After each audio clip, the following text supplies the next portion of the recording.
What is up, guys? Welcome back to CageChat MMA. We are here, of course, to talk about UFC 284. We've got pound for pound number one versus pound for pound number two, of course. We've got Alex Volkanovski testing and challenging himself to be great against Islam Makhachev for the lightweight title. Of course, he's currently the featherweight champion, which means he's going on and testing himself to become champ, which will be only the fifth person to do it in the UFC to hold two belts simultaneously.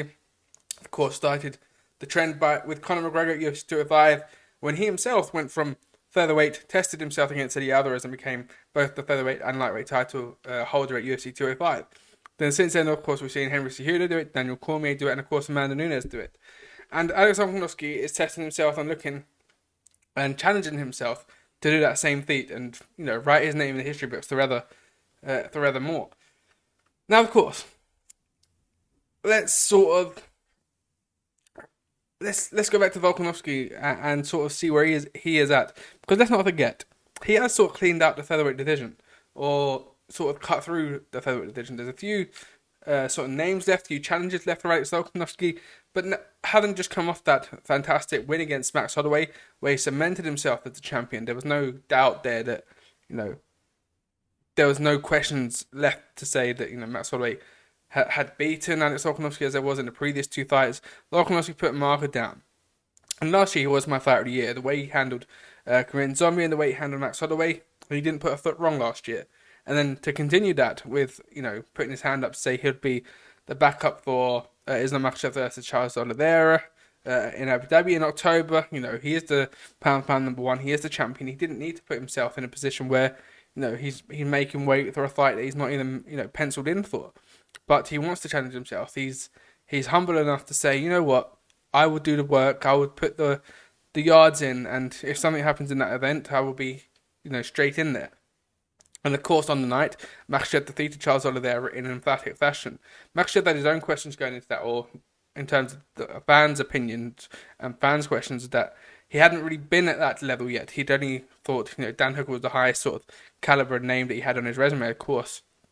He finished him in spectacular fashion, but let's not forget Dan Hooker did that on short notice, also in a pandemic. But again, there's no mark on Islam Makhachev. It was just where is he at? But he dismantled Charles Oliveira perfectly in ways that we hadn't seen it done prior, or at least not for a long time, since Charles Oliveira's days of being called a quitter were certainly over after the Makhachev, the Justin Gaethje, and the Dustin Poirier performances. Let's not forget. But Makhachev dismantled him in a fashion that was a coming of age performance for him. It shut the doubters up, moved him up to 23-1, and it was yet another finish. That's 3, 4, 5 in a row finishes now that he's had, and he's really stepped up. And particularly coming out of Khabib's shadow, of course, Khabib Nurmagomedov was the champion, but of course he retired back in the 2020 against Justin Gaethje after he won. But Makhachev has certainly become that sort of camp leader now. He became the captain of that team, the protege. And you saw him come out of this shell at the last event at UFC 280, where he was the main man. He was the person all eyes were on. It wasn't Khabib this time. And he dealt with it in spectacular fashion. He remained composed all fight week. There was never a point where he looked like he didn't belong there or didn't feel ready to be there, and that is a credit to Abdulmanap Nurmagomedov and Hamid Nurmagomedov also, with the culture and sort of feeling that they built up, that mentality that they built within that gym and within that team. And Islam Makhachev, he's currently pound for pound number 2, but immediately after UFC 280, when he just picked up the belt, he went, I want to be pound for pound number 1. And of course Volkanovski was there, octagon side, and he came in, and the fight was made. And that was that could have been an easy way out for Volkanovski, because again he challenged himself for either or, had the fight or had one of the opponents between Oliveira and Makhachev pulled out, he would have been next in line. But personally, I would have preferred and liked to have seen, from a stylistic point of view and from a Alex Volkanovski fan point of view, I would have liked to have seen Oliveira versus Volkanovski. I think that would have been a bit of an easier fight for Volkanovski, with all respect to Charles Oliveira, just because stylistically there isn't as a strong a grappling prowess from Charles Oliveira. Of course, we know his jiu-jitsu capabilities and his strengths, and we know he's a good striker. But I think Volkanovski would have dealt with that. And of course, with Oliveira having previously been a featherweight as well, there's not much of the weight disparity compared to Makhachev. They could easily fight at 170.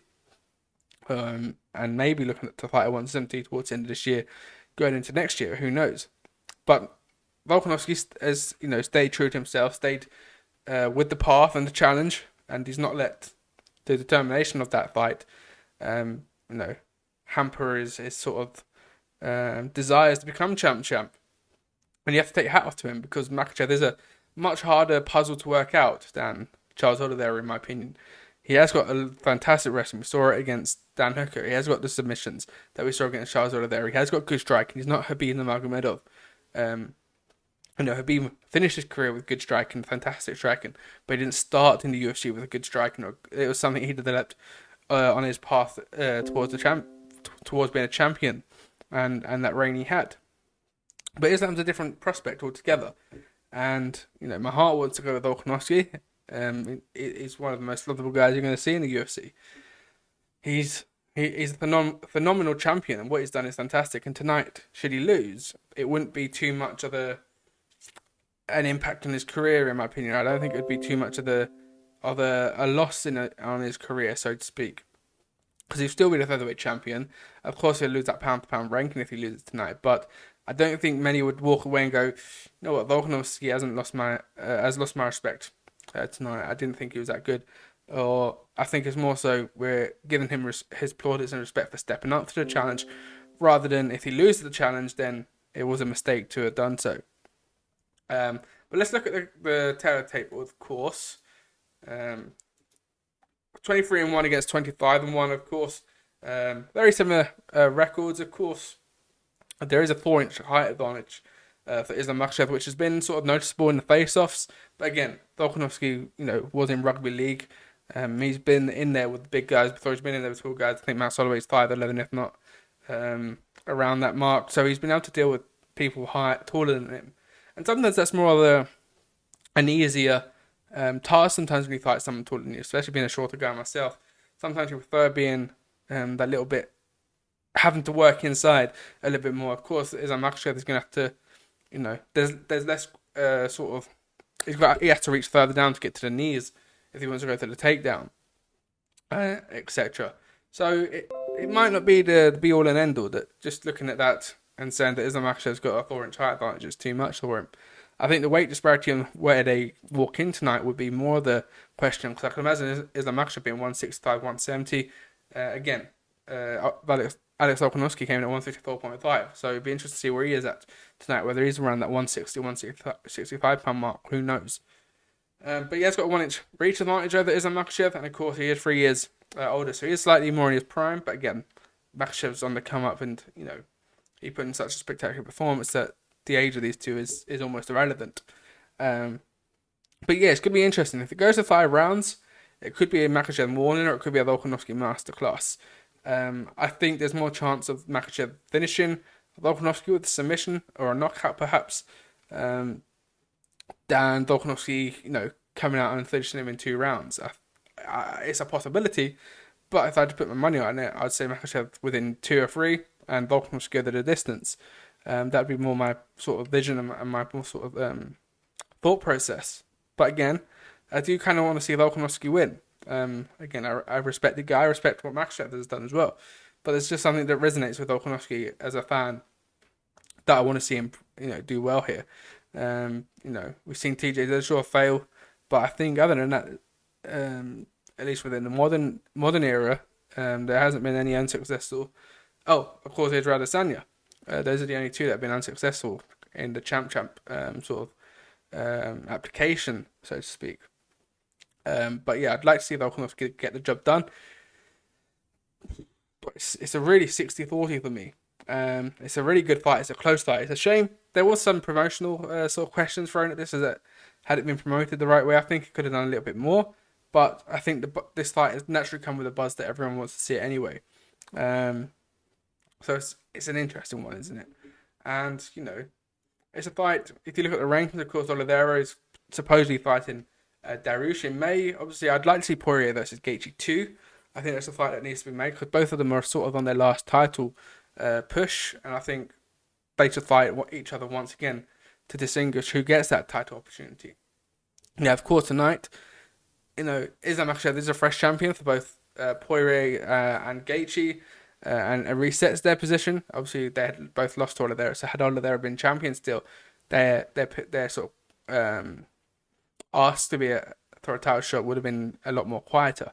But obviously, if Volkanovski wins tonight, that does add a new element to it. Because obviously, then Oliveira also comes into the mix. You still got Benair Dariush. Obviously, Michael Chandler and Conor McGregor seem to be getting it underway with those two coaching on tough, but that'll be later on in the year. So they aren't really in the title picture right now. So it is a sort of a 4 or 5 man run, really. And if Volkanovski does go in tonight, it'd be interesting to see where he puts his sort of time. Because obviously, tonight there's the Josh Emmett and Yair Rodriguez fight, which we'll preview in a second. Which is for the interim title. But of course, it's difficult to balance 144 and 145 and 155.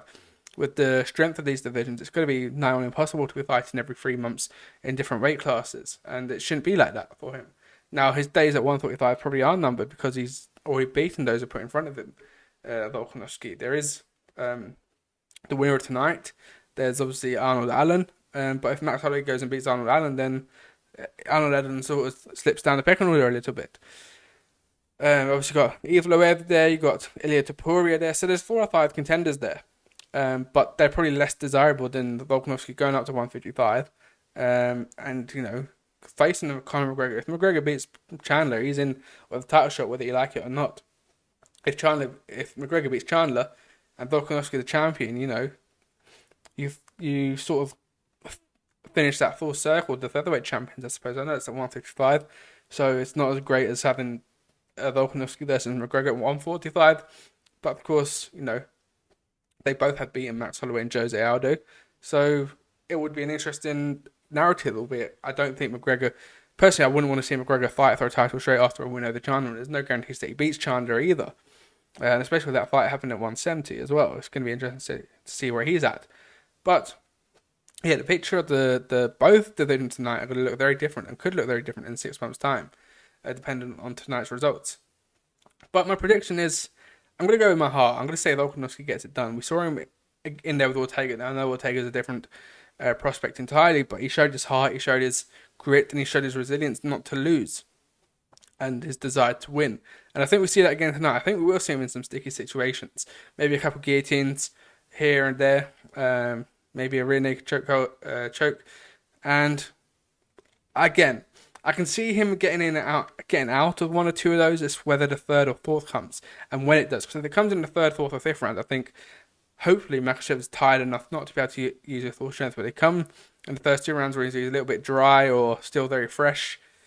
That's when my sort of optimism sort of narrows down that Volkanovski can do this. But yeah, I'm going to predict Volkanovski to get the win, and I think it goes the distance. I think we're in for a good fight tonight. But then again, if Makhachev wins, I would say it's happened within the distance. Unless he just wants to show class what he can do and puts on a bit of a beating over 5 rounds, who knows. But that moves us on to the co-main event, and it is, of course, Yair Rodriguez versus Josh Emmett. Now, these two are 2 of the more fun fighters to watch in the featherweight division. Of course, the featherweight division, in my opinion, is very exciting. You've got Max Holloway in there. As a Brit, you got Arnold Allen in there, although it's a shame he's not fighting in London. As we mentioned before, you got the Ilia Topuria as well, the Giga Chikadzes who are climbing up the rankings. It's a fantastic and fun division to be in. But these 2 are fighting for the interim title now. Again, coming from a Brit's point, you've got Arnold Allen there on a 10-fight, 11-fight win streak. Thankfully, they didn't give him the shot because he is injured. Of course, he got injured a few weeks ago. He popped his rib out, which meant he couldn't fight at London. Now, whether that would have coincided with a camp for tonight, I don't know.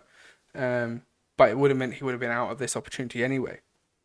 So it's the right thing to do. And of course, Josh Emmett is coming off that win against, of course, Calvin Kattar. Now, I did think Calvin Kattar had done enough to win that. But, officially he won that, and he's now on the 5-fight win streak, having beaten Michael Johnson, Mercer Bekic, Shane Burgos, Danny Ige, and Calvin Kattar. 2 finishes in there, 3 decisions, one of them split, which is, of course, against Kattar. Whereas Yair Rodriguez is coming off that win against Brian Ortega. No, it wasn't too conclusive in my opinion because it did have the shoulder injury in the first round with Brian Ortega where his shoulder popped out. Prior to that, he did go to distance with Max Holloway, and that was a fantastic fight where Max Holloway wasn't entirely comfortable in that fight in all positions. He had to use his wrestling, he had to use more of his sort of experience being in the higher levels than Yair Rodriguez, but he made it a really gritty fight, did Yair.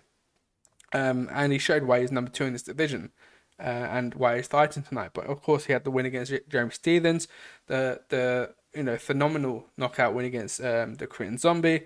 So he's really been up there, and his only 2 losses have been, at least within the UFC, have been with Max Holloway and Frankie Edgar, 2 former champions.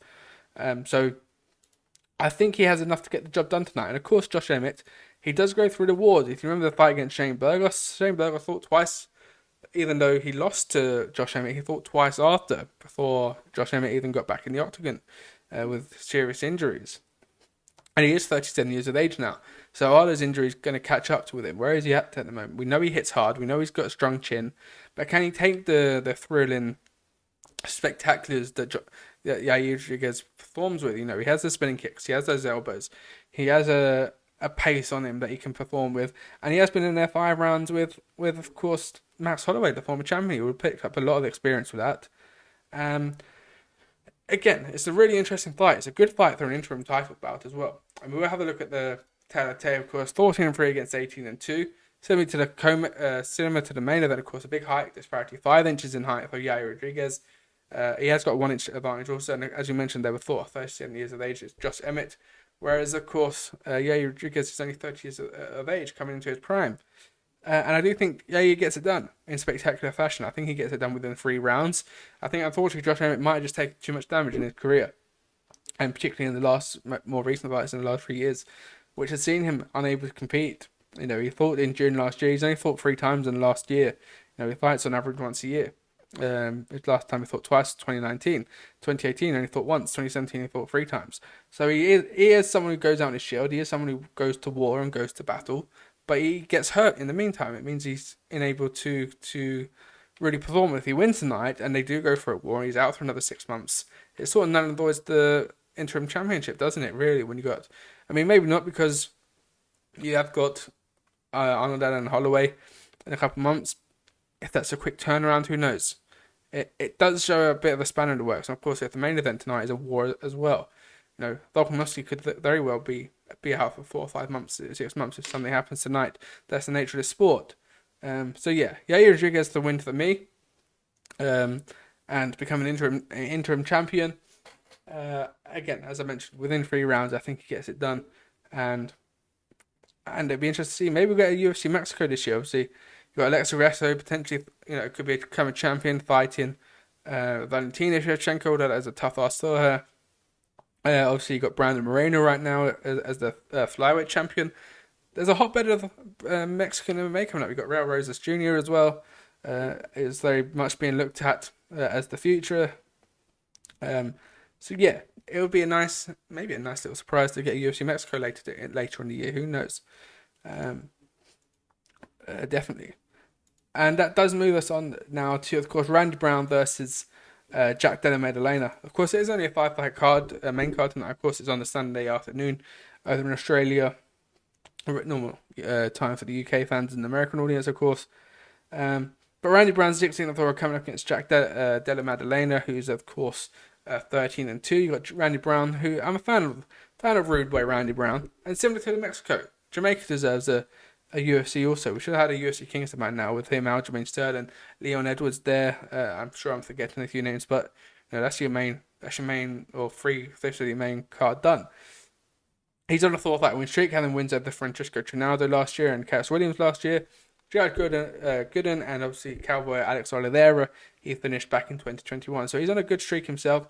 Jack Della Maddalena, of course, someone very highly touted in this division at the moment. Similar with the Ian Garys of this world and the Vince Morales of this world. He's coming off the 3-finish streak against Danny Roberts, Ramazan Emiev, which was a fantastic win, and Pete Rodriguez. He went 3-0 last year. And again, he was 0-2 in his professional career. And he's someone that, young fighters and your professionals that have maybe lost their first 2 fights or going through a bit of a sticky patch at the start of their career, don't give up, because you then, what, 7 years later, he's 13-2. He's stuck at it. He's got through that bad patch of form. He's probably licked his wounds and made his mistakes early on in his career, and he's certainly reaping the benefits of that. So yeah, young fighters and professionals that are maybe going through a tougher time at the moment with 1-2s or 1-3s, your career is not done yet. But he's done a fantastic run of form, especially since he got into the UFC. Obviously, come through the Contender Series, and this could be a fight of the night. Both of these are fantastic to watch. Both of these are fantastic people also, and I think Randy Brown might get it done, but Jack Della Maddalena, I think it goes the distance here, and it's a tough fight really to pardon me, to predict.